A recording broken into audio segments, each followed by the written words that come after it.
Merci, Monsieur le Président, Monsieur le Ministre, Madame la rapporteure, Monsieur le rapporteur, Madame la Présidente, chers collègues.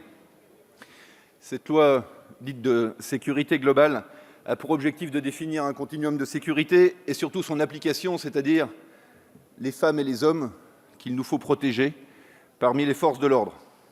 Elle est d'autant plus nécessaire que les Français sont attachés à la liberté. Et ils sont d'abord attachés à leur liberté, et c'est bien en protégeant les forces de l'ordre, qui sont ceux qui protègent nos libertés, que nous la servons. Mais ils sont non seulement attachés à la liberté en général, mais ils sont aussi attachés aux libertés publiques. Et s'agissant d'un texte comme celui-là, avec le très gros travail que pendant 2 ans vous avez réalisé, Madame et Monsieur le rapporteur,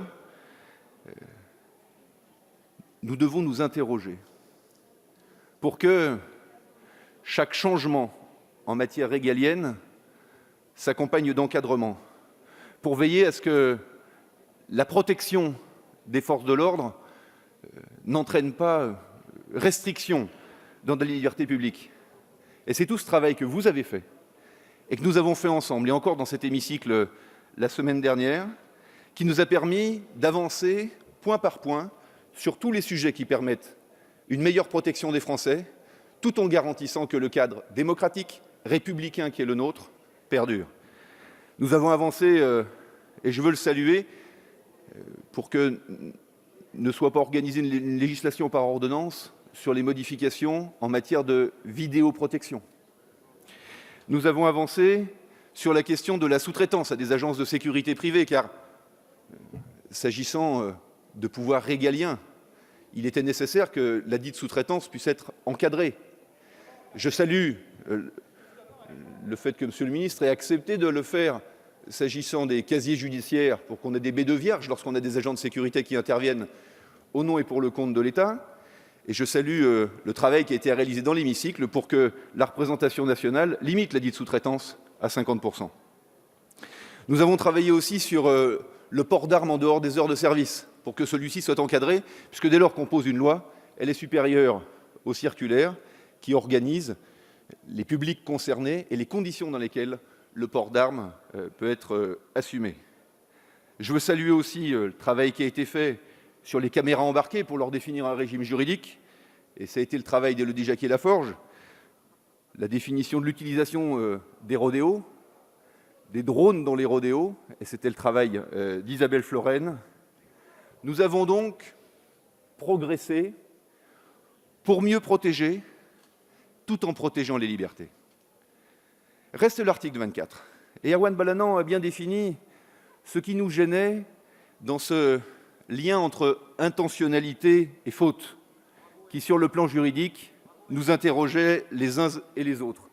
Et je veux saluer de ce point de vue-là l'excellent travail que l'expérience et l'expertise de Laurence Vichnievsky a pu apporter à la représentation nationale. Avec les modifications qu'à la demande du président Castaner, le Premier ministre a bien voulu apporter à cet article 24. Aujourd'hui, nous ne nous trompons plus de cible. La cible, ce ne sont pas les journalistes, ce n'est pas la liberté de la presse, ce sont les harceleurs, ce sont les hargneux, ce sont les ACAB, ce sont ceux qui vont livrer votre visage, votre adresse, le nom de vos enfants, leur école, pour qu'ensuite ils soient livrés à la vindicte populaire et que s'organise un traquage. C'est eux la cible. Et désormais, nous avons cette garantie.